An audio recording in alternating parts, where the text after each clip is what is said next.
Dun, da, da, da, da. I can't remember the theme song. What is it? I've heard it enough. Don't know, it's like a funky piano. Do you know what? It really grew on me. Did it? Initially, when I first heard it, I was like, that's a lot. I'm too low energy as a person for this to be my theme song. But it grew on me. Oh, good.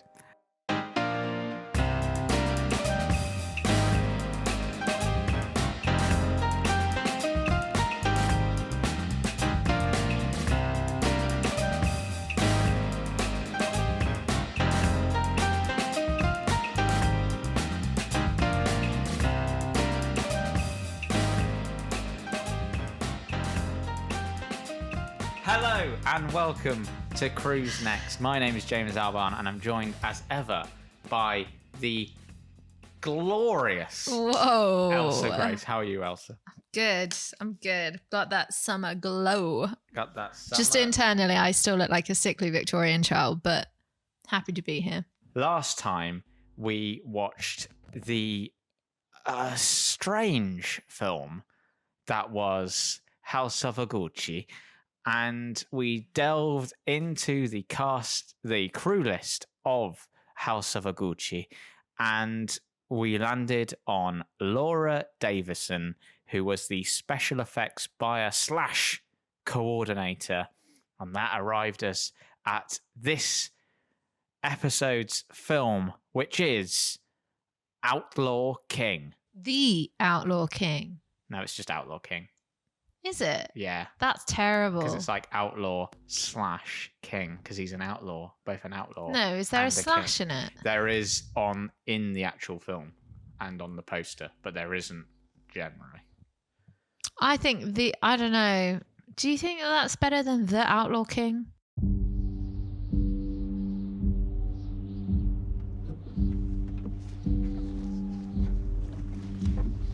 Thinking about revenge? Where's Robert? Where's your husband? It tears at the soul. Where's your brother? No! But it can also be a weapon.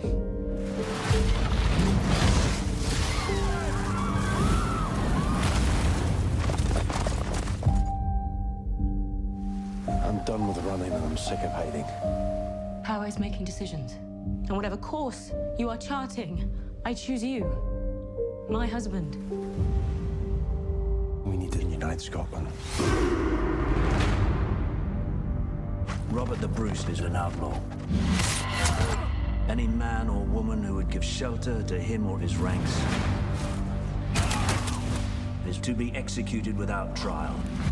The people are desperate for justice. I serve Robert Bruce! Join us to free our land! I have 50 men to fight the strongest dog in the world. This is how we do it. Take the land back castle by castle. We could fight for God, for country, for family. I do not care, so long as you fight!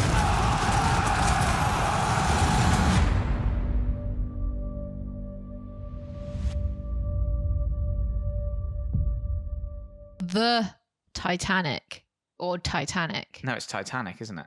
Yeah, that's my point. And that works great.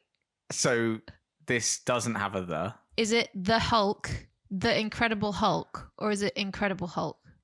It's the Incredible Hulk. Yeah, but you just try to use the Titanic as your I'm example, saying and for that objects, it works when there's no the. For people, I think. Well, actually, no, it's not the Inspector Gadget, is it? Ah, shut up, Elsa. Just chatting Elsa, shit. Tell us about this week's film, Outlaw King. I will, James, and I would like to say first of all, just to back myself, I watched this film longer ago than you did. So, Well, like a week longer ago. yeah, but I have a horrible short-term memory, famously bad for that, and directions. It's the worst things about me. So just a heads up, if I fumble, that's why. Okay, The Outlaw King. Outlaw King. Is it? Look, Yes, it is, Outlaw King. I'll cross out that I've written. Now I mean, I I'll don't go, think right. anyone cares, but you know. Outlaw King, 2018, directed, co-produced, co-written by David Mckenzie, who, even though he has a name like Mckenzie, is not Scottish. Did He is you know Scottish. that? He's from Northumberland. Well, on his Wikipedia, it says he's Scottish.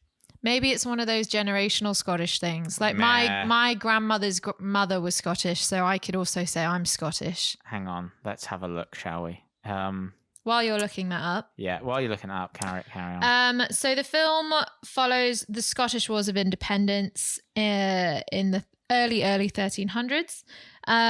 We're primarily focused on 14th century King Robert the Bruce. Yes. The Bruce in his fight against the English king, Edward I, and his son, Edward II. We sort of go from around 1303, 1304, all the way up to 1307, where there is the Battle of Loudun Hill. I'm sorry in advance for these Scottish accents. There's going to be a lot. It's the funnest one to do. Hey, pal. It's really bad. Maybe we shouldn't. Don't start slagging off my Scottish accent. It's not that bad. It's not easy to place, though. That could be anywhere. It's Hey, very but general. I've been moving around. Since I were a wee boy, a wee bairn, I've been moving around. Just to cut in quickly, David Mckenzie was born in Northumberland. You are correct, but he does seem to be, he must be Scottish from his parents. Why? Because of the name Mckenzie. Well, because he's listed as Scottish, he identifies as Scottish. Does he? He was educated in Dundee, and he runs a film company that's based in Glasgow, and he lives in Scotland. There you are. So, you know. Which I think, I mean, it would be very hard to make this movie without, you know, having the heart of Scotland involved in some way. But you can kind of tell that this was made by, I think, people who love Scotland. It was all shot on location in Scotland, according to like the old borders. So they tried to keep it as are you going to do that all the way through? They tried to keep it as historically accurate as possible in terms of locations. And yeah, essentially that's where we are.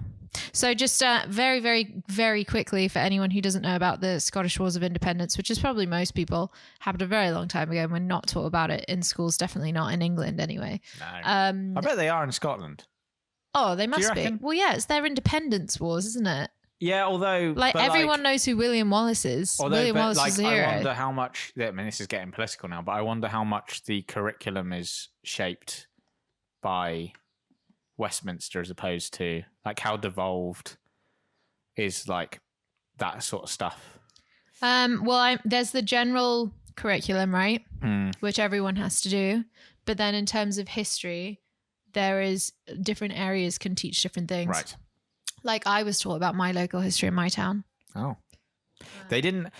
very briefly. In Bristol, they kind of stayed away from the history. Well, yeah, I bet, because there's a lot of Bristol. slavery reports and that kind of stuff around Bristol, So isn't there? I think they just thought... Better not touch on that. Yeah. Okay, well, the Scottish Independence Wars essentially was the coming together of the clans and the families to rise up against the English. As I said, Edward I and his son Edward II. And just around, there's a few historical inaccuracies in this film, which we'll go into, but around the murder of William Wallace was when Robert the Bruce, who was the rightful King of Scotland, rose up and claimed back his crown, and they won. Spoiler alert, they won the wars. Edward I did die. He did not die before the final battle, as it is in the film. He died a couple months afterwards, I believe. And so, yeah, his son would have taken over. But yeah, they lost. They lost to Robert the Bruce. Why were the English quite so bad, you might ask? I don't think anyone would ask that.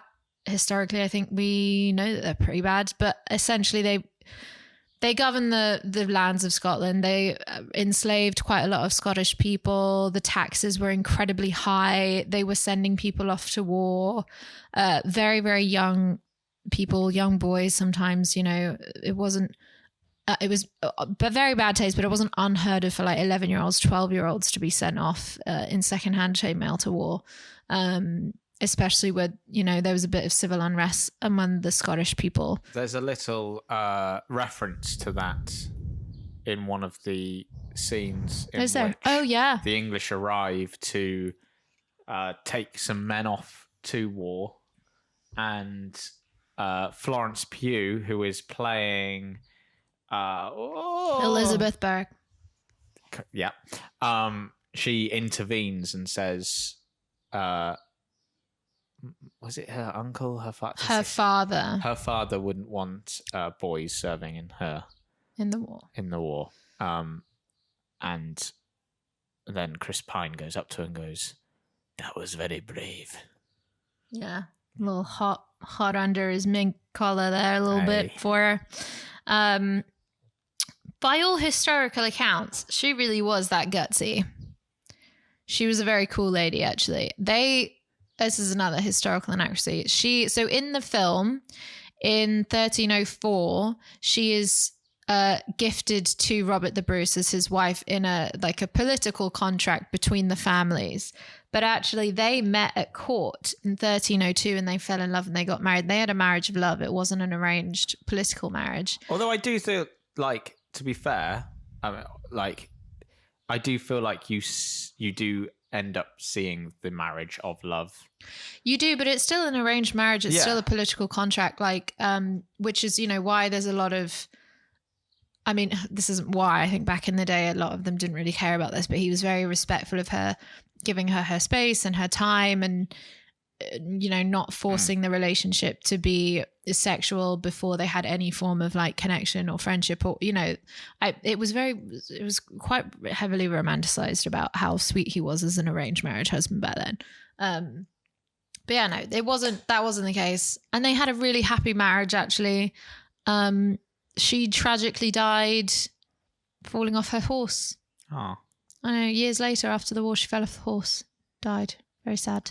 So before we get into because I feel like we're already in the sort of weeds of historical inaccuracy and historical accuracy, and let's first sort of rein it back a bit. Right. What did you think of this film, James? Yeah, let's see what we both thought, because I feel like, and I don't know, but I feel like already I can sense that we're going to be at different places about this one.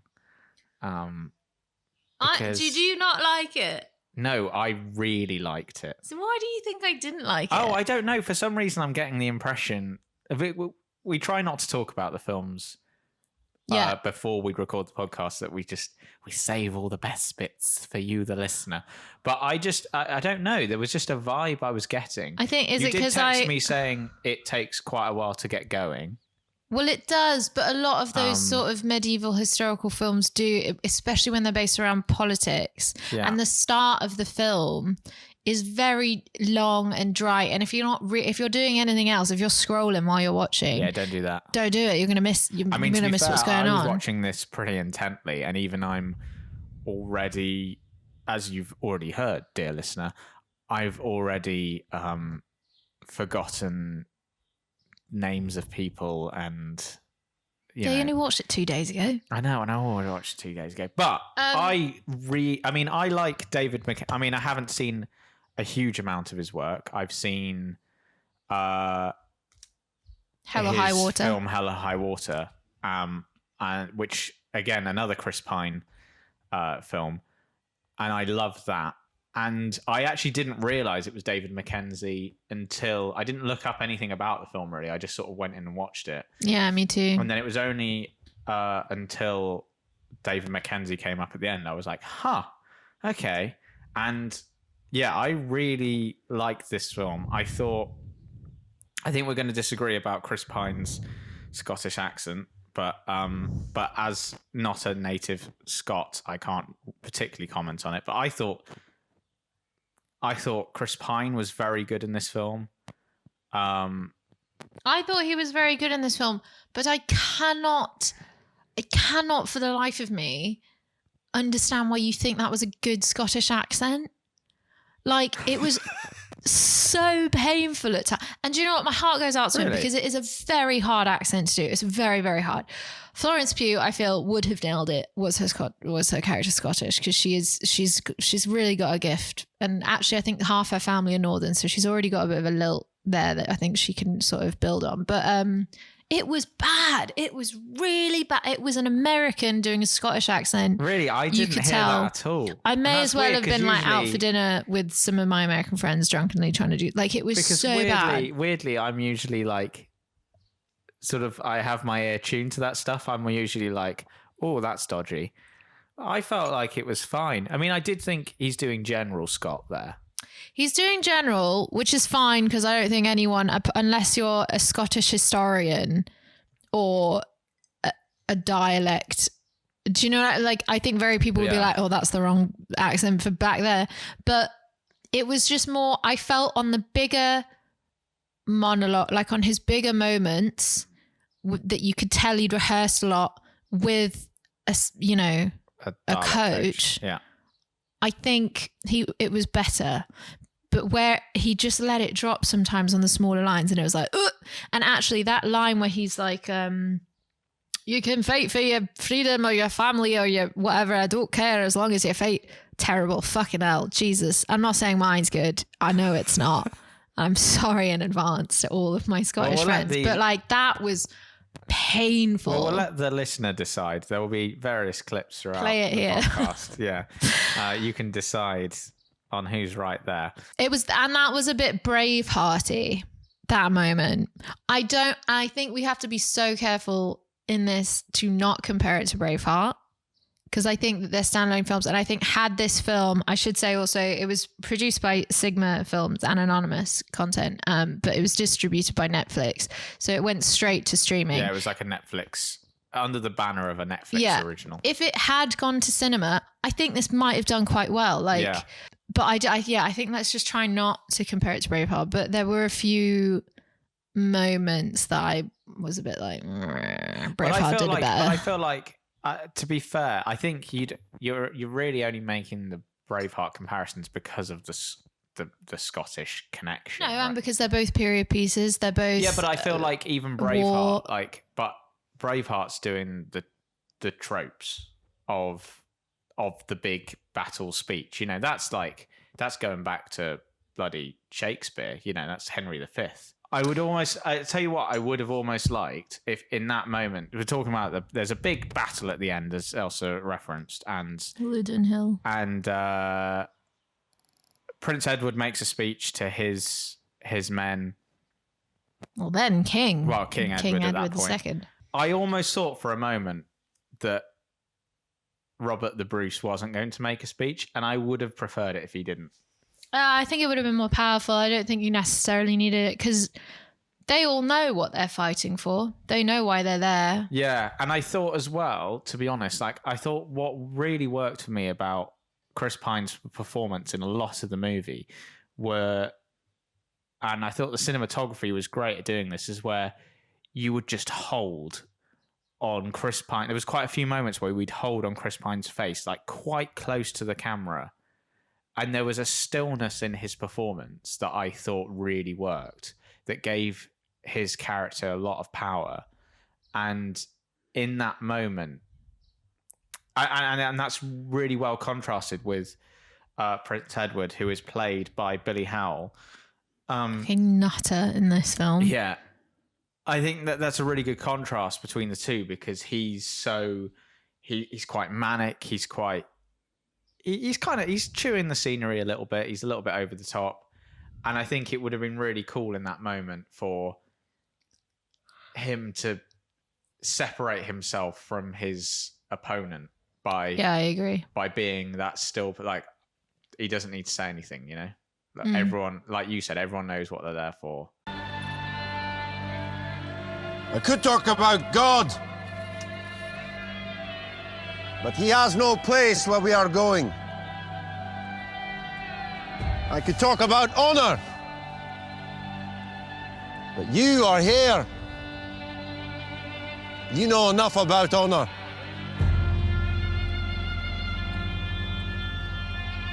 I know you all as men. But today we are beasts. We fight for God, for honor, for country, for family, for yourselves. I do not care, so long as you fight!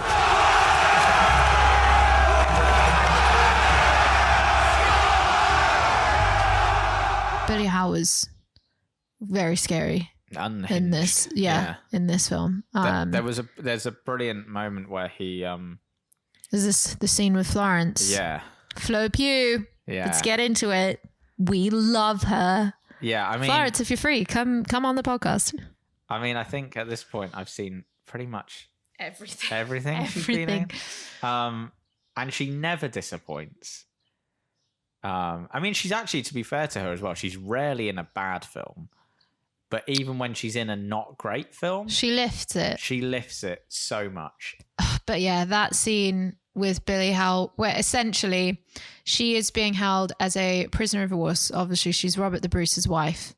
And she's held in a cell with Robert's daughter, who's not her daughter, but she very much is, taken on the role of mother, loves her very much, clearly. And Edward II comes to get her. And Edward grew up with Elizabeth Berg. Like they've known each other most of their lives, and the king therefore has known her for most of her life. And they sort of imply, or I don't even know if they say this, but like that's the reason why they won't kill her. Like they'll, lock her in a cage over a cliff over the sea and let the crows peck at her. Like they'll, they weren't being good to her, but they said they wouldn't kill her. And it was just because of that connection. But essentially he tries to force her to sign divorce papers, which is really just to, I imagine it's, mind games, bit of psychological warfare against Robert the Bruce. Even your own wife has renounced you, and we've got your daughter, and, all of that kind of stuff. And her parents are there. The prince has brought her parents there to beg her, and it's all very tearful. And then she sort of has the moment of clarity, and she's like, "What? You wouldn't want me to sign this if you were winning. He's clearly evading you still. I'm not going to sign it." She starts laughing at him. Because you can see she's a woman almost completely without hope until that point. She's just, she does the small so beautifully on her face. It's so good. And then Edward just flips and loses it. And Billy Howe is so scary because I think most women, even if it's like some drunken arsehole on the street at night, or, the guy who's being really sweet and asking for your number in a bar until you say no. Like, I think most women of her age have had that moment where a man completely flips into something else, and it's night and day, and it's so scary. Obviously in this case, there's abuse and assault, and he grabs her, and he, I'm hoping that not many people go through that in their lifetime, but it was so good. It was so good. He's unhinged in this. He's a really strong actor in this, I think. Can we talk about Aaron Taylor-Johnson as well? Yeah, we can talk about Aaron Taylor-Johnson. Fucking nutter. Yeah. So he plays James Douglas, who is very much, he was not permitted, was he, to pledge his allegiance to the king of England. He tried because his lands were taken, I think his father was murdered, his brothers were killed, and I think that was his last ditch attempt to try and save his people and his land, was to pledge his allegiance, and the king wouldn't have him. So then he joined Robert the Bruce. Oh my word, that man was hungry for their blood. That was a lot. He was unrecognizable in this role, actually. Yeah, it took me a while to realize it was him. That and then Bullet Train. Compare the two. I actually think a lot of this film, the performances are strongest when they're not saying much. And I think Aaron Taylor-Johnson, when he was just fully committed to killing any English man he could find in front of him, there was a look on his face where you're just like, this guy has gone. It was feral. Yeah. There was no humour behind his eyes. It was, Yeah. it was great.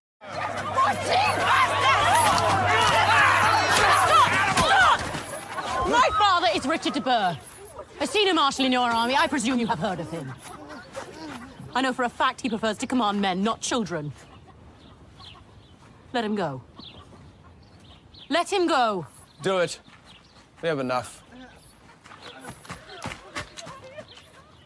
Where do you fall down on historical accuracy in films? I'm gonna ask you this question, and I'll let you answer it.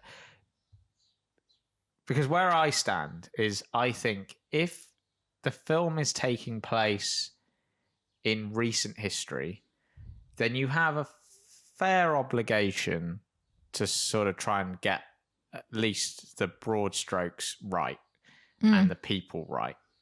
Obviously, to tell any film, you're going to have to change bits to make the story more interesting. You're going to have to condense time frames, all that kind of stuff. And I get that. I feel like when this is, 1304 to 1307, I feel like it's fine. You can sort of play around with history. And do you see what I'm saying?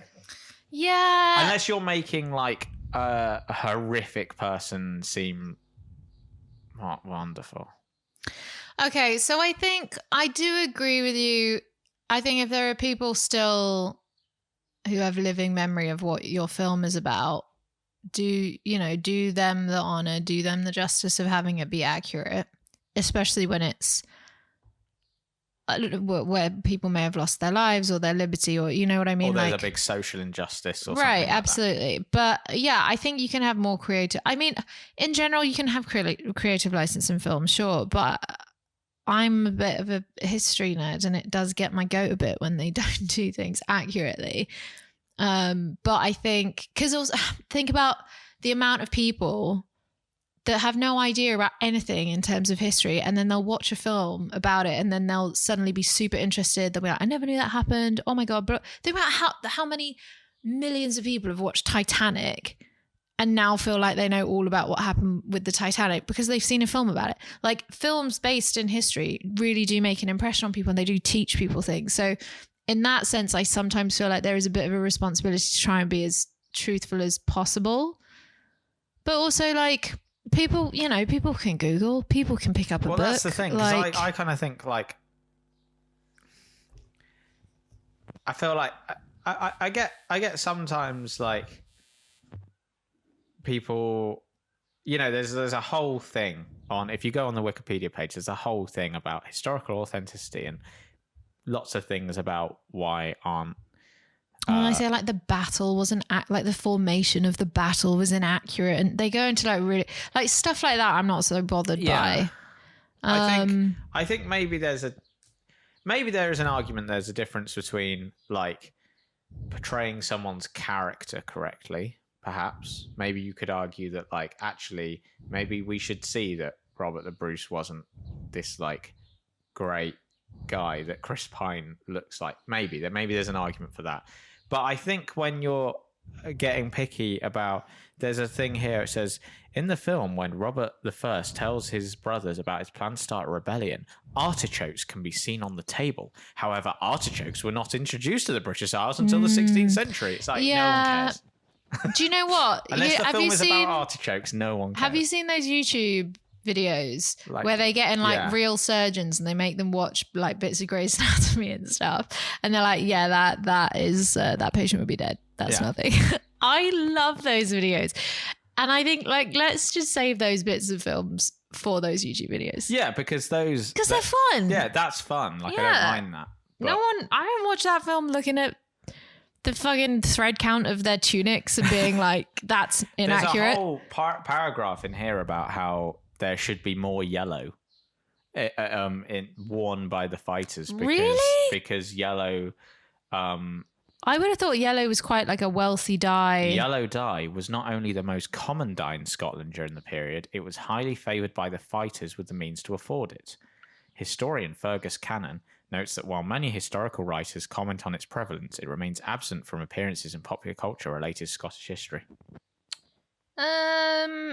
There you go. Yeah, fair enough, I guess. But I mean, this is when film creative license comes into it, right? Like, clearly, David made a creative decision here of keeping everything very earthy tones. It's bloody Scotland wearing gold and yellow. Yeah, it's Scotland in the Middle Ages, like, I feel pre-Middle Ages. Because also there is sometimes an argument in terms of historical accuracy and things. Sometimes there's an argument that things like that people might actually find it more distracting and assume that that's wrong when it's actually correct. Do you know what I mean? If everyone was stood there wearing yellow, I think you'd go, why was everyone wearing yellow? That's odd. They wouldn't have worn yellow, would they? Yeah, and do you know what? I mean? If people want that kind of accuracy, watch a docufilm. Do you know what I mean?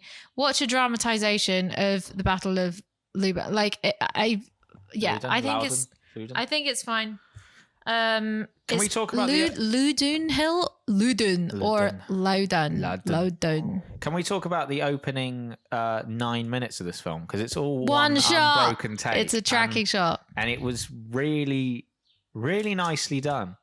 So let's just say where it covers from. It covers from the very start of the film where the Scottish lords and pledging themselves to Edward, and then it leads outside where Edward II challenges Robert the Bruce to a bit of a duel, a bit of a battle, and he's then called away by his father, and then it goes into a giant... And then comes back out again. Yeah.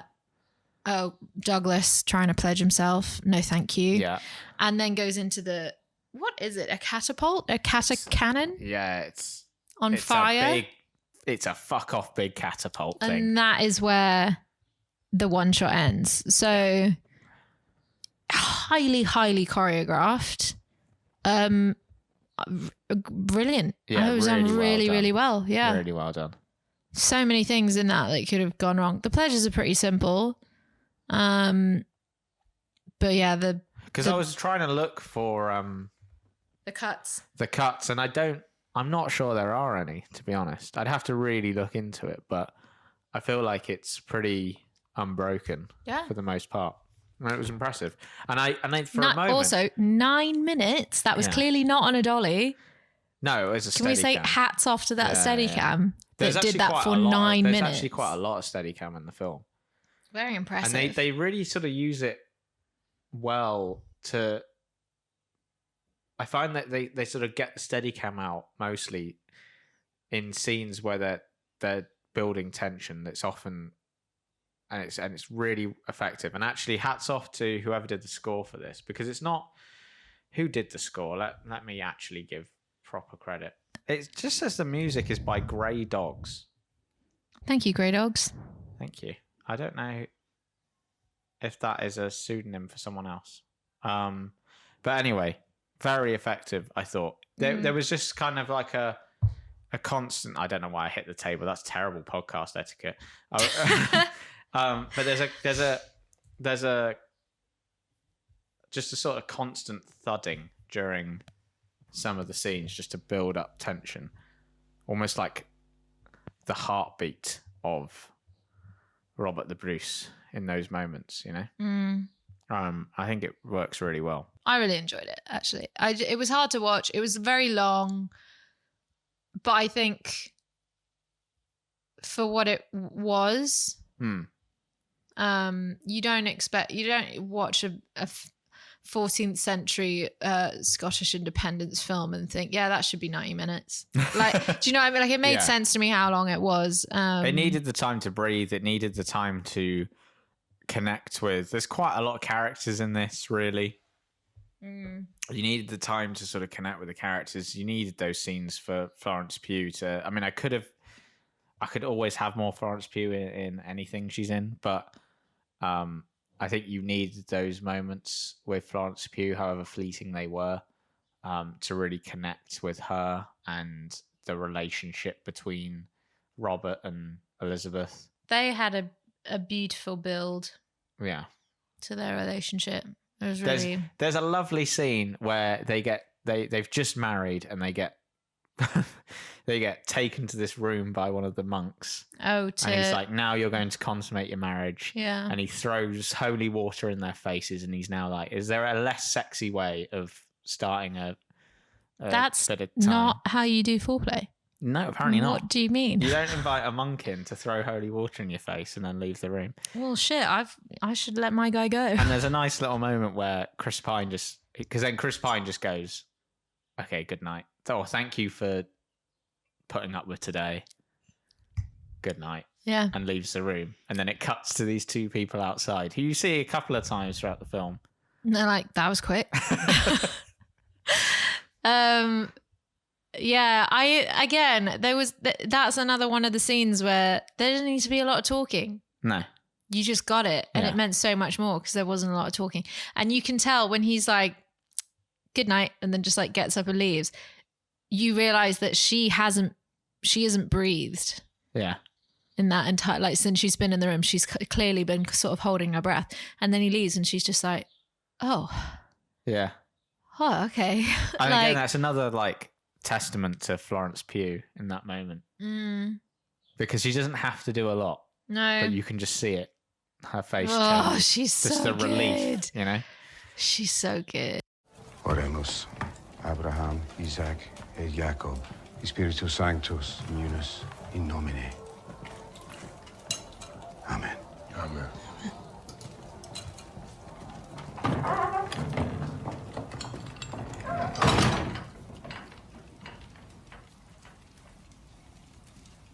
Was this her room? Yes.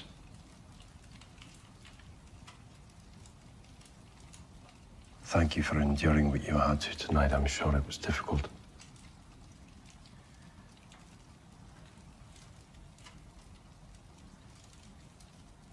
Sleep well.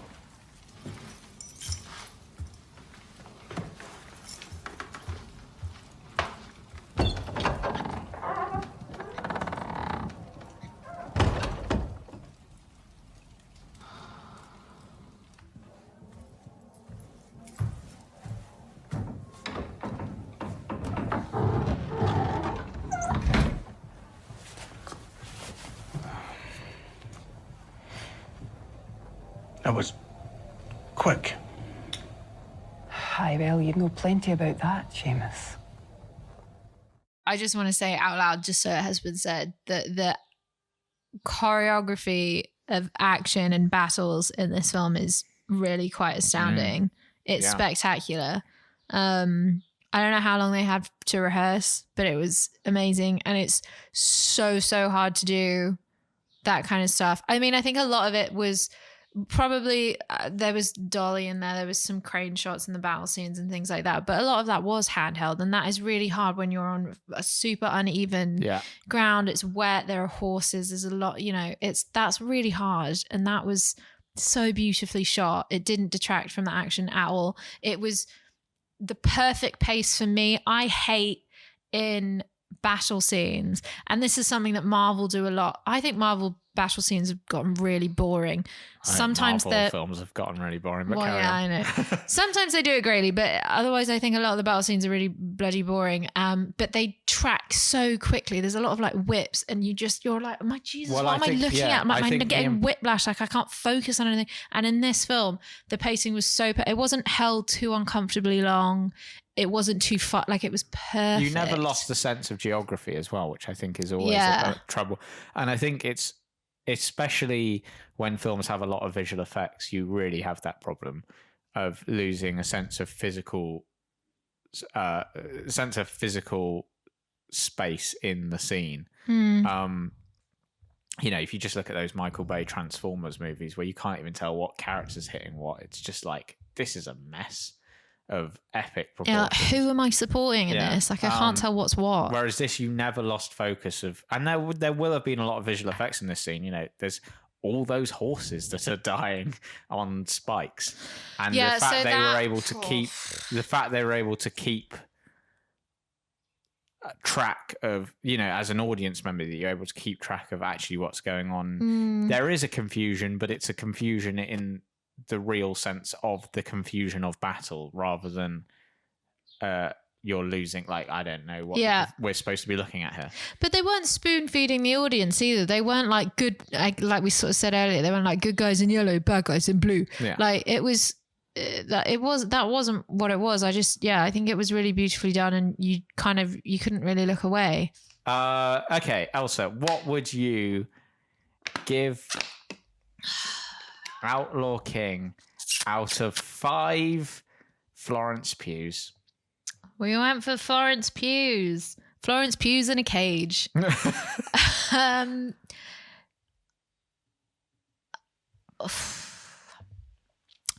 I think it's really now, like in the rating system, I sort of lose track of, as a film, is this like, what do I rate this as a film? Is this a great film? Or do I rate it of how much I've enjoyed it? I think you have to rate it as how much you've enjoyed it and how good you think it is. I think that's both of the things I said combined. But I feel like you can't. I think this is the problem. This is the inevitable problem that you go into with rating systems, is because you go, oh, well, I'm giving this a 3. Oh, but then I only gave this a 2, and actually this is like not as good. So I think you can really only go off your how gut. you feel about it, right? I think this was a really beautifully made film. Monumental effort clearly went into making this film from everyone involved in the crew. Joder, Jesus, amazing stuff. I think I will not watch this film again. I find it's amazing when I'm watching it. I'm like, good God, this is a great film. But it's very heavy. The violence, I don't think I will watch again. So I rate it highly. I would maybe go.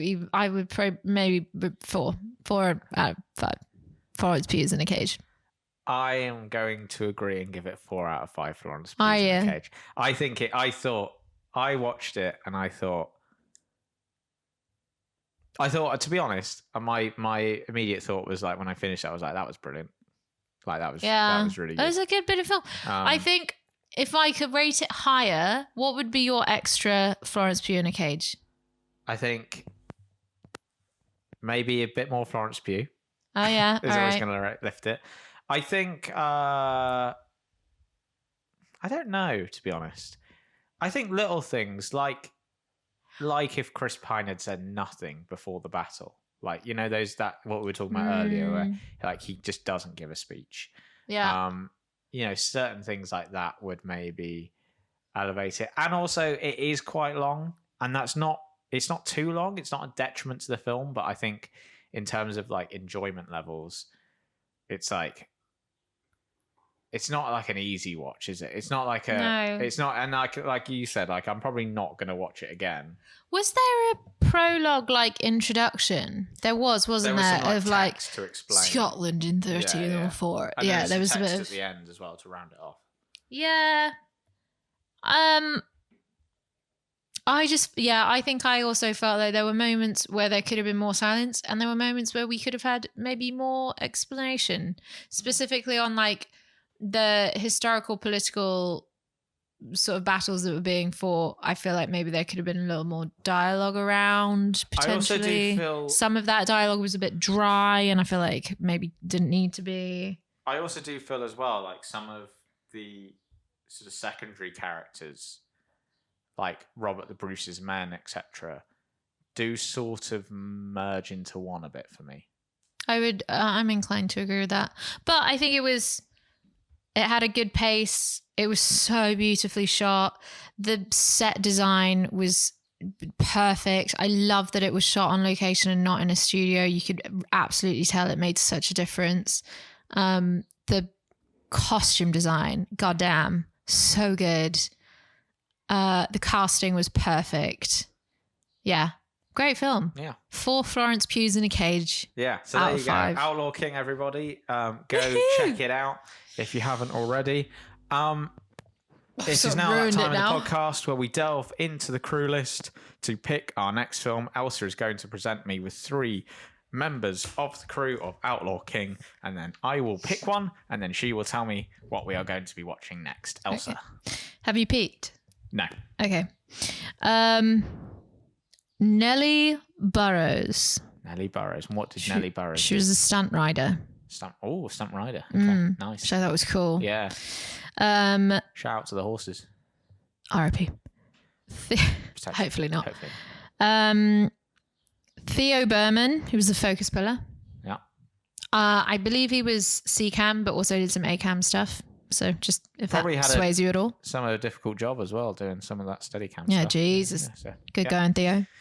And Simon Burchell, who was the VFX editor. Okay. I'm going to go with Theo Berman. Interesting. So next week, join us. We will be talking about 2013's The Railway Man Okay. with Colin Firth. Oh, okay. I've never seen this. No. But it was quite the box office hit. I have it was no idea it what was it's about. pasted all over the tubes Okay. for months. That's all we're doing. Okay, interesting. So join us. You're going to be gutted when you hear the other film. So join us next time on Cruise Next when we will be talking about The Railway Man. Thank you very much for listening and goodbye. Dun, dun, dun, dun, dun, dun. What is the song?